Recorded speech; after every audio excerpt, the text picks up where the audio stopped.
आज के डेट में इंडिया के अंदर 80% से ज़्यादा ऐसे निवेशक हैं जो कि इन 2-3 सवालों को लेकर बहुत ही ज़्यादा परेशान है और बराबर वो लोग बात भी करते रहते हैं, कमेंट भी इस तरह के मेरे पास आते रहते हैं।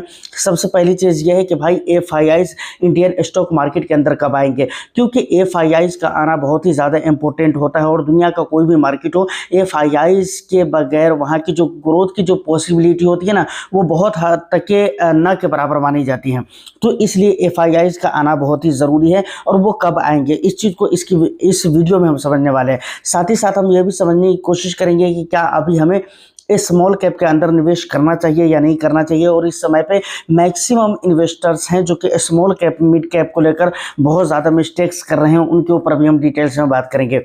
तो ओवरऑल ये जो वीडियो होने वाली है बिल्कुल आई ओपनर वीडियो होने वाली है और बहुत इन्फॉर्मेटिव वीडियो होने वाली है। एफआईआई ने पिछले 6 महीने के अंदर क्या क्या किया है, उसके क्या रंग रूप रहे और वो वापस कब आ सकते हैं, इन तमाम तर चीज़ों को एक वीडियो के अंदर हम समझने वाले हैं।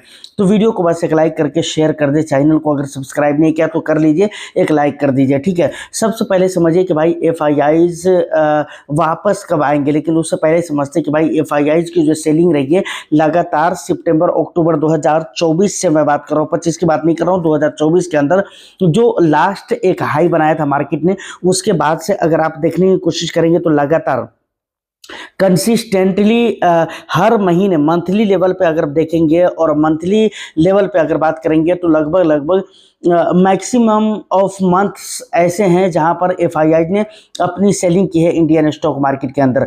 पिछले 6 महीने के अगर डेटा को आप देखेंगे तो आपको पता चलेगा कि भाई फेब का एक ऐसा महीना रहा है जिसमें पॉजिटिविटी रही है। मंथ के हिसाब से मैं बात कर रहा हूँ, जहाँ पर इंडियन स्टॉक मार्केट में मतलब फरवरी के महीने में जो है ना एफआईआई ने ख़रीदारी की है। उसके अलावा जो भी महीने आप उठाकर देखेंगे पिछले 6 महीने में आपको हर हाल में हर महीने में बिकवाली नजर आएगी एफआईआई की तरफ से।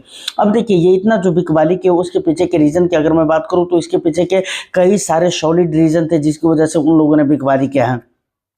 इंडिया की जो इकोनॉमिकली हालत है वो भी बहुत अच्छे नहीं कह सकते हैं। देखिए आप ज़बरदस्ती अगर गिनवा दे कि भाई ये चीज़ सही है वो चीज़ सही है तो वो एक अलग चीज़ है, लेकिन एक्चुअली जो मैटर है अंदरूनी तौर पे जो मैटर है वो यही है कि भाई इकोनॉमिकली इंडिया की जो हालत है वो बहुत अच्छी नहीं है। ये भी एक बहुत बड़ा रीज़न रहा है। महंगाई वगैरह अगरचे हमारे यहाँ बहुत लंबे समय से संतुलन में है, लेकिन देश की जो दूसरी स्थिति है उसकी वजह से बाज़ार के ऊपर पूरा इम्पैक्ट पड़ा है और बाज़ार के जो हालात रहे हैं वो बिल्कुल ही अच्छे नहीं रहे। लेकिन इन तमाम तो चीज़ों के बीच में एक चीज़ ने बहुत बड़ा रोल अदा किया है एफआईआई के सेलिंग का। वो रोल किसने अदा किया है आपको पता होगा कि ईरान और इसराइल और यूएस इस बीच में नहीं था। शुरू में ईरान और इसराइल था इस वॉर के बीच में, लेकिन बाद में अमेरिका ने ज़बरदस्ती बीच में बंद भी हुई, लेकिन अमेरिका के इशारे के ऊपर फिर से हमला किया इसराइल ने ईरान के ऊपर, और उसके बाद जो तबाही मचने लगी तो वो तबाही चलती रही। दुनिया भर के अंदर महंगाई भी बढ़ी है, दुनिया भर के अंदर पेट्रोल गैस डीजल वगैरह की कमी भी आई है, और दुनिया भर के और भी जो दूसरी चीज़ें हैं उनके ऊपर आप क्रूड ऑयल को देख लीजिए ना, क्रूड ऑयल में भी काफ़ी ज़्यादा महंगाई देखने को मिली है। पहले क्या होता था 100 से पार अगर जाता था 102 रुपये 100 मतलब 100 के आसपास जाता था तो बहुत ज़्यादा हड़कंप मच जाता था, लेकिन अभी 100 से पार है। लेकिन आप सोच कर देखें कि भाई कुछ नहीं हो रहा, बात ही नहीं लोग कर रहे हैं उसके ऊपर, मतलब बात कर रहे हैं लेकिन उसके अंदर मतलब बोले तो सुधार आने को चीज़ नहीं है, ठीक है ना। तो ये सारी चीज़ें थी, ये सारे रीज़न थे जिसकी वजह से वहाँ पर उन लोगों ने बिकवाली की। अब मार्केट के अंदर स्टेबिलिटी नहीं है तो एफआईआई आएंगे नहीं। अब आएंगे कब आएंगे तो देखिए यहाँ पर एक चीज़ आप समझे कि एफआईआईज़ को आने के लिए 2 चीज़ें हैं जो कि बहुत अच्छी होनी चाहिए। सबसे पहले कि वो उस देश को फोकस करते हैं जहाँ पर उसको मार्केट अट्रैक्टिबल नज़र आता है और वहाँ की इकोनॉमी के अंदर उसको समझ में आता है कि भाई यहाँ पर ग्रोथ की पॉसिबिलिटी है, और साथ ही साथ यहाँ पर रीज़न सारे हैं जिसकी वजह से यहाँ पर ग्रो करेगा मार्केट। अभी अगर हम अपनी इंडिया की बात करें तो देखिए यहाँ पर मार्केट तो अट्रैक्टिबल है, समझ रहे हैं ना, काफ़ी सारे ऐसे सेगमेंट है जो कि अट्रैक्टिबल है इंडियन, लेकिन वहाँ पर यहाँ पर अगर मैं बात करूँ कि ग्रोथ की पॉसिबिलिटी भी है अट्रैक्टिबल भी है, लेकिन हालात कुछ अच्छे नहीं है जिसकी वजह से वो इंडियन स्टॉक मार्केट के अंदर अभी आ नहीं सकते। हालात आप कहें तो पता नहीं आपको समझ में नहीं आ रहा होगा तो मैं कन्फ्यूज़न बिल्कुल दूर करना चाहूँगा।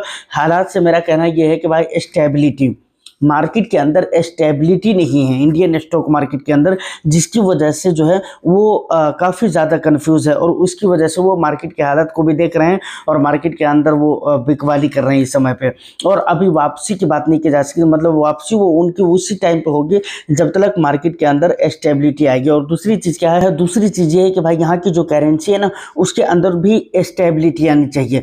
अभी आप अगर देखेंगे ना तो $1 बराबर इंडियन कितने रुपीज़ हो जाते हैं, 94.21 यानी 94.21 जब आप देंगे तब जाकर $1 का पेमेंट कंप्लीट हो पाएगा। देखिए अब बाहर से हम क्रूड ऑयल खरीदते हैं, डीजल पेट्रोल गैस वगैरह या जो कुछ भी हम खरीदते हैं, तो वहाँ पर जो बिलिंग करनी होती है ना वो हमें रुपये के अंदर बिलिंग नहीं करनी होती है, डॉलर के अंदर बिलिंग करनी होती है।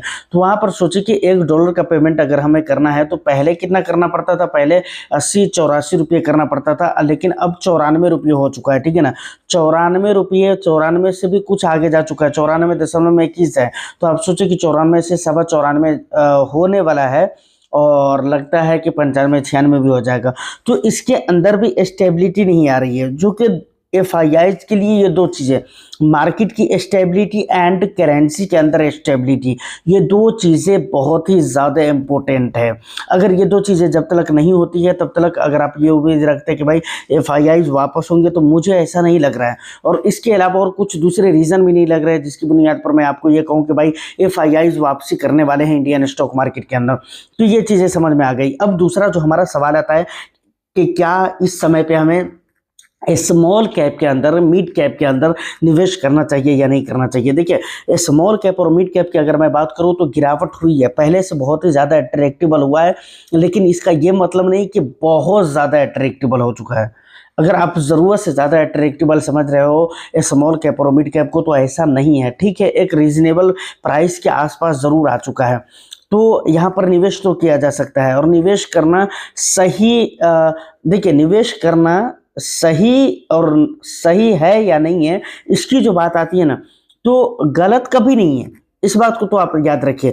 लेकिन क्या है ना, उसमें हम देखते क्या है, यहाँ पर सही नहीं है यानी निवेश करने का अभी सही टाइम नहीं है या अभी निवेश नहीं करना चाहिए, इसका ये मतलब होता है कि अभी हमें मोटा अमाउंट मार्केट के अंदर नहीं लगाना चाहिए। तो वही चीज़ है, अगर आप लमसम के ज़रिए अब मोटा अमाउंट अगर आप मार्केट के अंदर डालना चाह रहे हैं तो वो चीज़ अभी करना बिल्कुल ही सही नहीं है।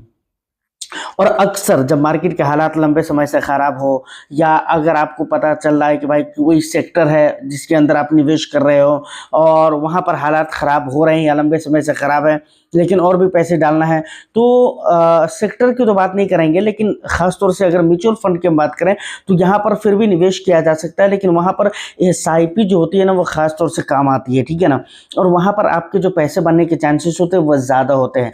जैसे अभी मानकर चलिए अगर आपके पास 50,000 या 1 लाख या 4 लाख रुपये हैं, अगर आपने 2-4 मरतबा करके मार्केट के अंदर डाल भी दिया, तो क्या भरोसा है कि आने वाला जो टाइम है 2 महीना 3 महीना के बाद मार्केट के जो हालात है वो सही हो जाएंगे। क्योंकि आप यूएस से जो जिस तरह के न्यूज़ निकल कर आती है, आप देखिए जब तक डोनाल्ड ट्रंप रहेगा तब तक हालात अच्छे होने वाले नहीं हैं, और उसके अलावा और भी बहुत सारे रीज़न हैं। तो यहाँ पर क्या होगा ना कि 2 महीने 4 महीने 6 महीने लगेंगे आपको 50,000 रुपया या 2-3 लाख रुपये 4 लाख रुपये डालने में, और शायद आपको 6 महीने लगे भी नहीं, 2-3 महीने लगे भी नहीं, 1-2 बार 4 बार में आप डाल देंगे, हो सकता है ऐसा पॉसिबल है। लेकिन गारंटी क्या है, लेकिन मैं आपको ये कहता हूँ कि अगर आप वहीं पर एसआईपी करते हैं तो हम इस बात को कह सकते हैं कि भाई ठीक है 2 महीने की एसआईपी, चौथे महीने की एसआईपी जाएगी, 5वें की एसआईपी जाएगी तो हालात सही नहीं होगा, या फिर हम 1 साल 2 साल तक एसआईपी करते रहेंगे सही नहीं रहेगा, लेकिन 2 साल के बाद तो सही रहेगा। और हमें एसआईपी करने कितने दिनों के लिए हैं, कम से कम 5 से 7 सालों के लिए, कम से कम 5 साल का समय तो होना ही चाहिए आपके पास। बिल्कुल अगर ना समय है, बिल्कुल नहीं समय है, फिर भी इक्विटी में अगर आपको आना है तो 5 साल का समय होना चाहिए, समझ रहे हैं, लार्ज कैप में निवेश करने के लिए। तो ये आपको मानकर चलना चाहिए। तो हमको निवेश कितने सालों तक करना है, एसआईपी कितने सालों तक करना है, 5 से 7 सालों तक करना है, समझ रहे हैं ना। अब 2-4 महीने 6 महीने 7 महीने अगर हालात सही ना भी हुए तो फिर हमारा क्या बिगड़ने वाला है। लेकिन वहीं पर अगर हम लमसम करते हैं और हालात सही नहीं हुए तो वहाँ पर हमारा बहुत कुछ बिगड़ सकता है। ठीक है। तो फाइनली अगर मैं आपको कंक्लूजन के तौर पे बताऊं तो बिल्कुल निवेश करना कभी भी गलत नहीं होता है, बस उसके जो रास्ते होते हैं और निवेश करने के जो तरीके होते हैं वो सही या गलत होते हैं, टाइम सही या गलत होते हैं कि किस टाइम पे आप मार्केट के अंदर कहाँ पर पैसे डाल रहे हैं और कितना डाल रहे हैं, किस लेवल पर डाल रहे हैं, किस टाइम में डाल रहे हैं, ये चीज़ें इंपॉर्टेंट होती है सर। तो बिल्कुल आप निवेश कर सकते हैं, लेकिन बढ़िया तरीका यह है कि आप एसआईपी के जरिए निवेश करिए या थोड़ा थोड़ा करके आप पैसा वगैरह ऐड करिए। अगर आपकी एसआईपी वगैरह चल रही है तो उसको चलने दीजिए। ये सारे तरीके हैं जो आपको अपनाने चाहिए। उम्मीद है कि वीडियो और इन्फॉर्मेशन अच्छी लगी हो तो लाइक कर दीजिए, शेयर कर दीजिए, और आपका जो भी अपना वैल्यूएबल फीडबैक है आप मुझे कमेंट सेक्शन में ज़रूर बताइएगा। और मैं फिर मिलता हूँ किसी नेक्स्ट एंड इंटरेस्टिंग वीडियो में। जब तक के लिए all the best. Thank you for watching.